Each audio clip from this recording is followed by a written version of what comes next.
राखी का कीमत हमें किस रूप में चाहिए, आवल जाओ सुनल जाओ ये गीत के। अच्छा लगी शेयर कर जाई, चैनल के सब्सक्राइब कर जाई। भैया हमार गो इहे बा विचार गो, यूपी खाती तू हमसे उपहार मांगले। रखिया बन्हाई में बहनिया,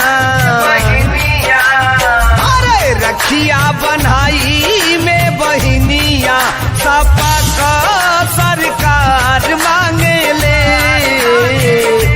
रखिया बन्हाई में बहनिया सपा